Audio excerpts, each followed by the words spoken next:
Hai, kita Eke Debbie, Eke Elman RT 5 dari Studio Paris. Elman Go, Debbie dan Elman bergol.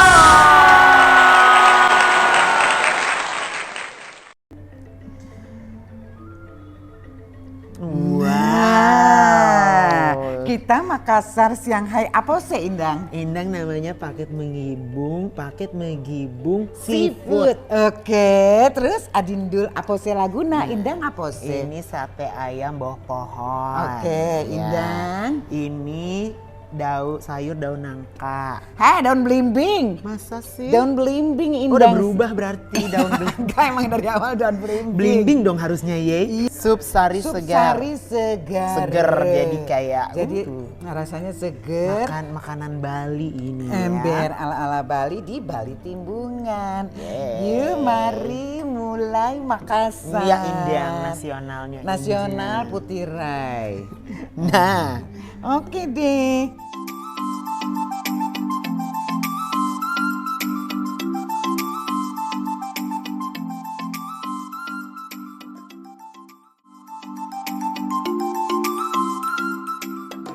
Ikan. Anjol. Sambelnya nggak terlalu pedas yang mana mas? Yang nggak terlalu pedas yang sambal merah. Ini merah. Oke. Sama sambal mata. Sama sambal mata. Nggak terlalu pedas ya.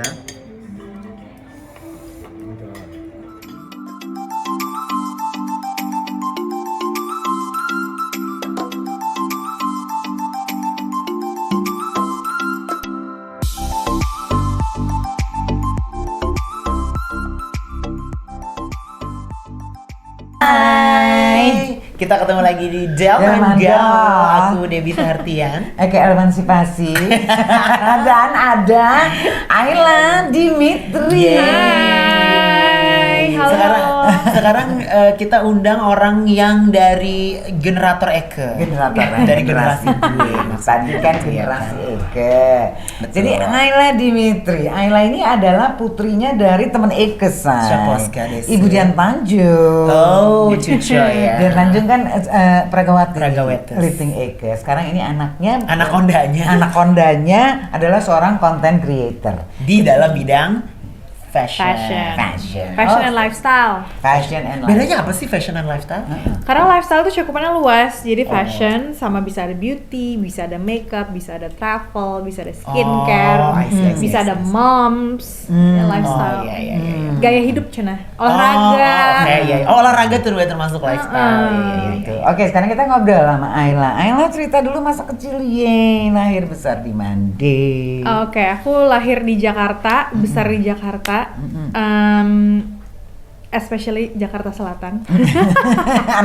anak Jaksel. Anak Jaksel. Born and mold di Jakarta Selatan. Udah sih gitu aja. Apalagi dong yang perlu ditanyain? Sekarang maksudnya kayak sekolah di mana? Oh, sekolah di mana? Juga. Nih ada biodata ya. Betul. Biodata. Oke, ya aku juga sekolahnya di Alizar Pondok Labu. Oh my god. Ya, kurang Jaksel apa lagi? Kurang Jaksel apa lagi? Kalau boleh tahu angkatan berapa? Al-Ikhlas, aku cuma setahun habis itu pindah ke Medan. Oke. Tapi dia kayaknya seumuran deh. Ya, Emangnya masa sih? Umur Rudin ye berapa sekarang? 37. Aku 35. Tuh, kan. Tapi berarti- kalau ditanya aku bilangnya 25. aku kalau ditanya bilangnya cuma 27. Tunggu ini aku di dunia mana ya? Jadi aku sekolah di Alizar dari TK sampai SD. Enggak deng, sorry. Dari TK sampai SMA. Kok gue sampai 3 sampai SD? Aku dari TK sampai Berarti aku SMA. angkatan Andin dong. Andin itu di atas aku. Udah Andin setumpah itu ya, udah lebih tua lagi ya? 2003, aku tuh 2005. Oke. Habis itu udah aku bener-bener dari TK sampai SMA di Alizar, habis itu kuliahnya di UPH. Di Universitas Ambil apa? Pelita Harapan, ambil desain komunikasi visual Oke. di KP. Jadi aku sarjana seni Oke. S1. Terus aku pernah kerja di majalah, ada Sub Magazine, terus majalah L juga. Oh, aku sebelumnya di Sub Magazine sama di Goods Dep. Jadi aku double job. Oh, good Goods Dep itu di bagian apanya? Aku dulu part-time visual merchandiser. Jadi yang membantu dan mengassist tim visual merchandiser-nya untuk mendisplay dan melayout produk yang ada di toko, entah window display, entah manekin yang di dalam, Jadi entah maksudnya- display all the. Jadi maksudnya kayak di display itu apa aja mix and match-nya kayak Yes, gitu ya? aku biasanya yang bagian nge-mix and match manekin. Terus kayak dari tim sales yang ini kayak perlu di-push deh barang ini, ntar aku yang mesti ngatur displaynya kayak gitu. Nah, abis itu aku sambil kerja juga di Sub Magazine, abis itu kerja di majalah Elle sebagai dari fashion writer, abis itu terakhir posisi di situ associate fashion editor dan fashion editor. Abis terakhir dari fashion editor aku pindah juga ke title lain tapi masih under same group, itu style.com, itu sebagai deputy editor in chief. Nah, abis dari situ aku resign menjadi full content creator.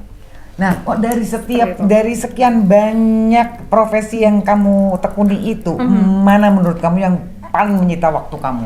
Yang paling challenging lah ya. paling Challenging. Semuanya sih challenging ya. Yeah. Kalau diomongin paling menyita waktu, hampir semua juga menyita waktu. I mean, cuma beda aja prosesnya. Kayak waktu menjadi fashion stylist atau fashion writer, tentu saja yang menyita waktu atau memberikan banyak challenges adalah pertama, kerjanya itu kan kita biasanya tahu kalau kantor itu 9 to 5.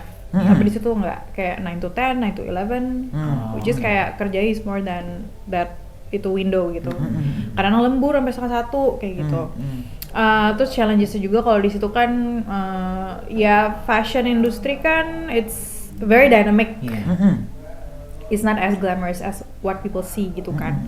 Ya challengesnya banyak, jadi dari kayak gimana untuk bisa merealisasikan sebuah ide untuk bikin fashion spread, proses peminjaman, proses photoshoot, etc dan segala macamnya, dan juga ya all the dynamics lah, all the politics juga dalam kantor gitu ya, politik kantor. Cuma kalau misalnya sekarang menjadi content creator is also same gitu, it's also time consuming juga. Bedanya sekarang kan udah punya tim juga ya, sama lah sama kayak media, tapi kadang-kadang kalau kita tuh weekend jadinya kerja juga. Terus udah gitu Gak ada kata libur ya saya. betul, tanggal merah juga kadang-kadang kerja juga. Iya benar.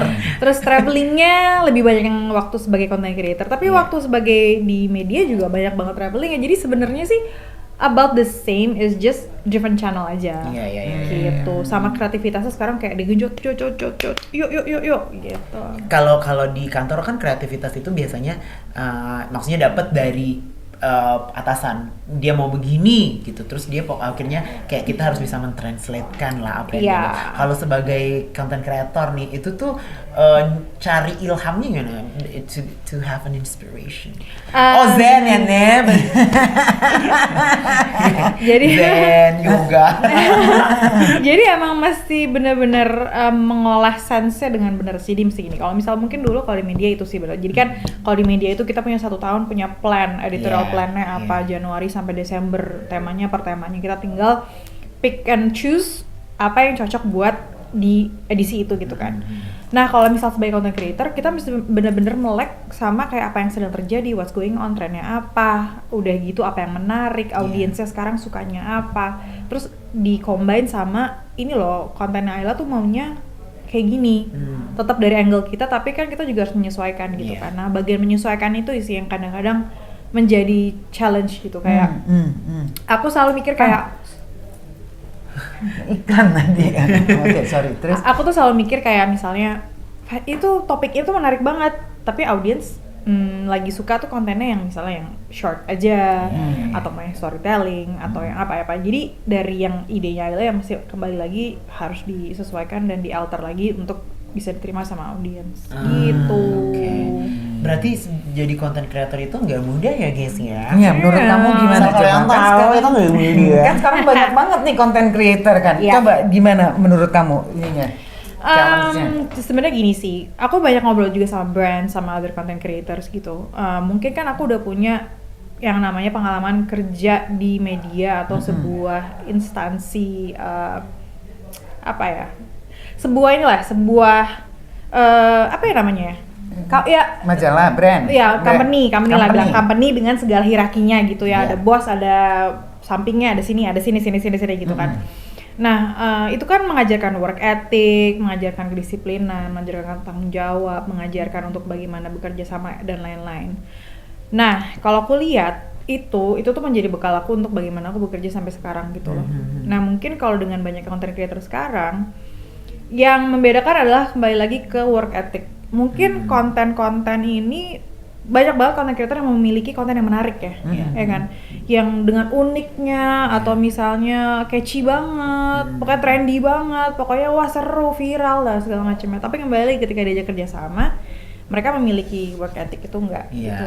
Mereka memiliki dasar kedisiplinan itu enggak gitu loh. Mereka punya enggak integrity-nya dan juga gimana mereka maintain relationship with others gitu loh. Karena to sustain in this industry ya kembali lagi kayak how you have the after service-nya.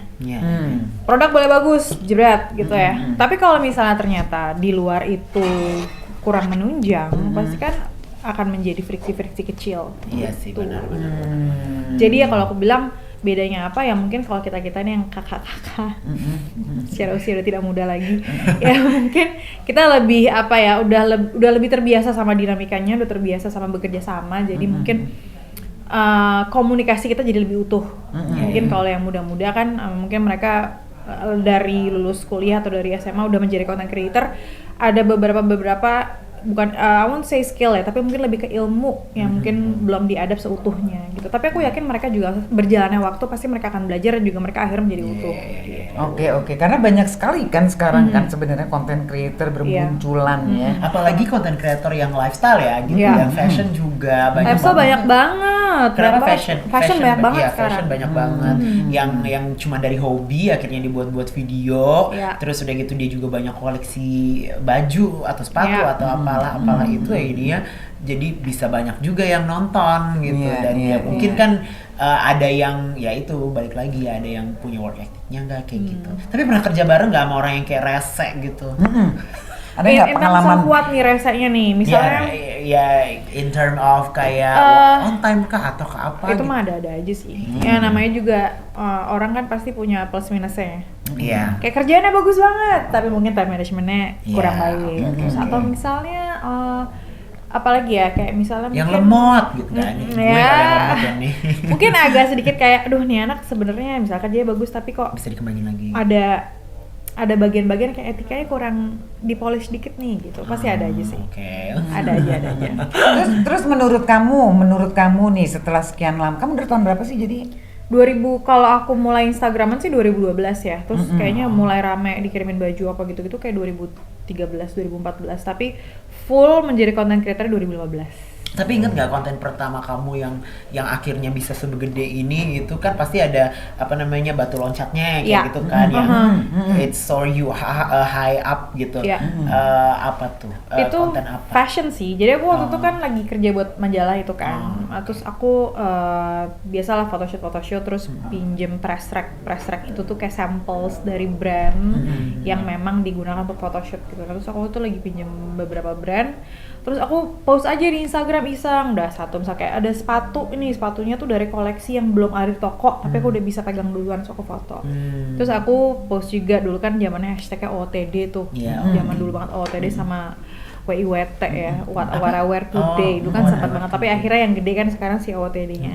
Nah itu gara-gara aku juga adapt dari blogger luar sama Instagramer luar gitu. Terus akhirnya aku nge-post lah kalau ke kantor kan ini nih, kita kantor kan banyak banget events brand lah, undangan buat majalah gitu. Terus masa kita udah keren-keren nih, masa nggak ada yang mengabadikan sih gitu loh, ya kan? Terus kan kita sebagai orang media fashion mesti kelihatan dong gue kerja di fashion gitu. Jadi ada pride-nya lah. Ada pride-nya. Jadi juga ke kantor aku juga ngerasa untuk merepresent brand title magazine gue harus juga ngerepresent diri gue dengan gaya yang sesuai dengan DNA brand majalahnya gitu kan. Akhirnya doyan lah tuh mix and match dan lain-lain. Terus ya udah muncul Instagram, orang-orang pada ngepost apalah misalnya kopi lah, pantai lah. Aku nggak ada, aku diri aku aja yang di post. Sekalian narsis ya, Bu. Kayak narsis, deh gitu ya. Terus akhirnya aku mintalah temanku fotoin dong baju gue hari ini gitu. Karena selalu ada yang minta tolong. Terus akhirnya aku post di Instagram dan ternyata Instagram menjadi sosial media baru ketika itu yang bisa ternyata kita represent kayak kita bisa ngasih lihat lah pekerjaan kita kayak apa whatever. Dulu kan soalnya masih zaman di blog. Iya. Ya kan, terus udah Nulis gitu. blog panjang-panjangnya. Iya. Sama ada dulu tuh webnya lookbook.nu apa ya? Iya, lookbook ada. Ya itu kan. Nah itu kan zamannya dulu kan lookbook tuh, nah tuh orang biasanya mereka post lah tuh stylingannya mereka untuk diri mereka, personal style lah gitu. Dan tapi ternyata ya dengan ada social media bergeser tuh semua yang dari blog sama si lookbook itu menjadi satu di social media platformnya di Instagram gitu. Jadi ya menurutku pas aku dikerja di majalah itulah dimana aku menjadi gaungku menjadi besar gitu loh. Berarti ini termasuk kamu tuh termasuk orang apa namanya content creator fashion and lifestyle yang senior ya Bun? Ya nggak sih? Bisa dibilang senior karena kalau di atas aku udah nggak main sosial media, kayak di atas Iya. aku mainnya Facebook Iya, bener. kan, Iya, iya, bener, iya bener, kan. bener, Kalau aku bener, kan bener. Instagram pas masuk di era aku gitu. Ah. 2014 ya, Iya, ini mulai. 2012, pokoknya 2012. kemunculan Instagram tuh 2012 akhir ya kalau nggak salah. Oktober soalnya aku punya. Nah, Iya, iya, iya. Aku inget. iya 2012 kan bener Iya, ya. iya. Iya, maka dari situlah kayaknya emang tuh pas banget sama eranya kita. 2012 kan dulu ada Path ya. Path cuman Path kan juga, kayak ya, cuman tapi like tutup. iya tutup, Iya. terus kan tuh smaller scale, it's more intimate lah. Tapi kan kalau Iya. Instagram it can be your portfolio juga kan. Iya, iya, Jadi iya. iya, Dan iya, Path iya. itu juga lakunya cuma di Indonesia, di tempat lain Ember. enggak gitu. Dan artinya kamu berhasil membuat apa namanya brand kamu sendiri, diri Iya. kamu sendiri Iya. di sosial media itu. Alhamdulillahnya. Berarti sebagai content creator nih, kan Eke juga, dia juga content creator. Caranya selalu on track dengan tren itu gimana? Kalau soalnya kayak aku sama Sis Debbie tuh juga kayak sekarang ntar kita bikin apa lagi ya gitu. Malah Desi yang ngerti tren gitu di TikTok, joget ada apa kan karena iya, komedi aku kan kalah kita. loh ngeliat TikToknya sama Debbie, kayak kenapa gue segini-gini aja, kenapa Debbie kayak aktif banget, bener-bener yang muncul TikToknya. Wow. Komedi kan itu. Betul. Iya, Betul. apa tren, gimana caranya biar keep on track sama tren? Sebenarnya sih yang penting nggak malas aja sih. Nggak malas sama fokus gini. Siapkan waktu untuk diri kita juga sendiri untuk meresapi konten kita tuh sebenarnya kayak apa. Kadang-kadang kita kalau juga terlalu ngikutin tren terus kita hilang gitu kan, capek Iya, karena iya, apa? iya, iya. Kita selalu ngikutin tren terus tapi nggak genuine gitu. Tapi ketika kita juga bisa terkoneksi sama kayak diri sendiri, oh gue tuh suka konten yang kayak gini, gue tuh sukanya ngomongnya tentang hal ini, tapi ya disambungin lah sama tren, gimana caranya bisa riding the wave gitu sih. Oke. Sebenarnya juga it's a new challenge for me juga ya, karena kan aku juga ya sebagai usia yang senior untuk di angkatan ini, melihat yang bawah-bawah kan juga jadi kayak gila, jago-jago banget yang bawah, ngeditnya pada gila-gila banget, terus Apalagi lifestyle ya, fashion ya. terus apalagi skincare, beauty gitu, wah gila konten-kontennya menarik banget. Gua ada nggak ya energi kayak gitu kan? Iya, iya, iya. Apalagi kita udah punya prioritas baru, aku udah Iya, punya anak, kamu udah menikah, ada anak, anak udah lucu sekali. Umur berapa sekarang gini? 20 bulan. 20 bulan Kan lagi namanya. lucu-lucunya Lagi ya, lucu-lucunya. gitu kan. Kadang-kadang kalau hari gini kan rasanya kayak, aduh kalau gue bisa off, gue off deh gitu. Tapi sementara kayak di luar sana kayak jeng pada semua orang pada produktif konten gitu kan. Terus tau kayak, udah pada bikin ini juga belum gitu. Udah gitu kayak TikTok, makin banyak lagi gitu. Kayak 15 detik doang bisa cerita kayak gini. Gue butuh 25 detik sampai 1 menit nih ngomong gini doang gitu. Iya. Tapi kamu sering banget ini ya, keluar negeri, pergi-pergi. Alhamdulillah itu juga salah satu blessing yang aku dapetin sebagai content creator. Apalagi sebelum pandemi sih, menurutku sih edan sih. Aku kalau ngeliatin ruteku juga kayak, kok bisa ya gue gitu. Kayak dalam 1 bulan ke 4 negara loh dalam sebulan gitu loh. Kayak Berarti seminggu sekali ya. iya gitu kan. Tapi kan kalau media trip kan cuma 5 hari, 4 hari gitu kan. Tapi ya buat aku tuh kayak wow, ternyata tuh it's a blessing gitu, bisa dapat experience segini banyak, bisa nge-represent brandnya untuk datang ke event yang regional, itu kan sebuah kebanggaan juga buat aku gitu loh, dan memberikan banyak sekali pengalaman yang akhirnya jadi pembelajaran juga. Jadi sekarang kalau ngomong sama brand mau nanya mereka mau consult let's say ideas for events apa segala macam, ya juga insya Allah aku juga bisa menjadikan bekal kemarin itu jadi informasi yang bisa aku bagikan juga gitu. Jadi Tapi ya, sekarang masih sering keluar alhamdulillah masih sih, alhamdulillah masih. Jadi mungkin not as apa ya, nggak seintens waktu pre-pandemic.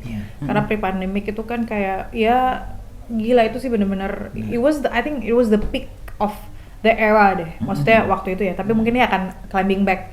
Cuman karena ada 3 tahun kemarin pandemi and then we need to shut down, Nah aku baru mulai traveling lagi 2021. Itu tuh juga waktu itu kan buat New York Fashion Week bersama salah satu brand Indonesia yang ikut Fashion Week waktu itu. Terus udah itu mulai berjalan lagi. Aku juga baru balik dari Bali actually kemarin buat sebuah media trip. And I'm going again next month buat sebuah media juga ke luar negeri. Jadi sebenarnya it's getting ini sih udah mulai balik lagi sih. Jadi sibuk banget ya waktunya sambil ngurus anak juga. Nah, Ani gimana anak Koda kalau ditinggalin? Makanya jadi aku nggak bisa say terlalu banyak gitu loh. Jadi harus milih prioritas juga. Kayak misalnya udah tahu abis pergi nih 3 hari, biasanya in between days aku ada off-nya sehari untuk sama anak gitu. Terus nanti kan mau pergi lagi insya Allah 5 hari, destinasinya agak lebih jauh ke London. Itu juga biasanya a day before sama day after aku kasih off biar aku bisa sama anakku. Terus kalau emang kerjaannya let's say bisa diatur dari jam 1 sampai sore, ya paginya aku sama anakku dulu atau nemenin dia sekolah gitu. Kayak tadi nih aku habis nganterin anak sekolah, makanya aku begini ya teman-teman ya. Cuma pakai kaos, celana pendek sama begini aja gitu. Tapi bukannya lagi lagi in nih yang fashion yang kayak sis Debbie nih kan lagi oversize terus udah kayak gitu yang minimalis ya. Iya, mungkin kayak lebih casual ini kali, casual city look gitu kali ya. Casual city look tuh kayak gimana coba? Ya seperti Anda nih, casual city look dengan vest knitted vest ya kan, kurang Hermesnya. Coy, nah itu nggak mampu belum. Look at me later ya. Ya kan tiba-tiba udah pakai B30 hitam. Cocok. Amin. Oke, Ayla, masih ada harapan nggak? Yeay, kepengen apa lagi nih ke depannya? Tetap di dunia content creator atau pengembangannya gimana? Soalnya dunia content creator itu kan nggak pasti ya gitu. Apa mau stay terus? Sebenarnya sih masih banyak banget yang pengen dicapai ya. Apalagi kan aku orangnya si Virgo Sio Macan ini lumayan ambisius. Jadi kayaknya sih kalau content creator ya kalau bisa dijalan terus sih ya semoga bisa dijalan terus. I mean like kalau emang kita bisa sustain dan kita masih punya energinya ya itu nggak akan stop gitu. Itu kan pasti banyak banget yang masih bisa kita sharing. Buktinya, nah nih ya kan Madam Debbie masih muda banget. Dan juga social media itu kan terus berkembang ya, jadi gimana kita mau ikutin aja apa enggak, satu itu. Kedua ya hopefully aku sih pengennya punya bisnis lagi sendiri gitu. Aku udah ada sebelumnya tapi kan lebih ke joinan sama teman-teman, dan aku juga lebih ke silent investor. For the next sih hopefully aku bisa punya, I can have the business that under my name atau apa di bidang fashion juga? Well, mungkin fashion, mungkin lifestyle, mungkin kids. Boleh endorse kita berdua ya? Kalau muat baju ya, kalau baju kids gimana? Nggak kids, kita masih kids kan? Mom, dads and kids gitu kali ya. Iya. Aku momnya. Aku kids. Lebih nggak tahu diri ya, say. Nambah anak? Apa? Nambah anak masih mau nggak? Nambah anak. Yes, rezekinya aja. Rezekinya. Mau sih mau aja ya. Cuman ya kan kita lihat juga dong rezeki sama badannya masih kuat apa enggak. Kuat sih kuat aja ya kayaknya sih ya. Cuman kan kalau mendekati 40 tuh kadang pertimbangan lebih banyak gitu. Aku sih kuat juga sih bikinnya. Berasa. Ini ada contekannya, aku baca dulu. Nah, tolong bacain. Ayo. Ada voucher 300.000 makan di Bali Timbungan untuk 3 orang pemenang. Ya, ini kan udah 3 orang jadi buat kita guys. Buat semua geng gaul ya, jadi jangan lupa tuh ada dibaca detailnya ada di deskripsi YouTube video ini. Yes. Oke, kalau gitu Ayla terima kasih banget. Terima kasih udah diperiksanya udah selesai. Yo coy. Pokoknya sukses terus buat Ayla, rencana kedepannya semoga tercapai semua yang diinginkan. Semoga makin banyak lagi ke negara-negara ya. Iya kan, negara-negara. Semoga semakin cuan juga buat kita semua ya. Amin. Konten creator senior. Senioran desa. Oke, Bali Timbungan terima kasih ya. Dan jangan lupa di like, subscribe, like, Share, subscribe, udah, share. Ya pokoknya lo komen. apa-apain aja deh ya ini Komen, videonya ya. gitu buat. Bagus-bagus ya, Oke. positif ya komennya ya. Yes. Gitu. Gak apa-apa kalau lo mau nge-head gue juga gak apa-apa. Astagfirullah. Jangan. Jangan dia. Oke, Ayla terima kasih. Thank you banget. Terima Oke. kasih. Sampai ketemu Bye. lagi, bye. Debbie dan Elman bergol.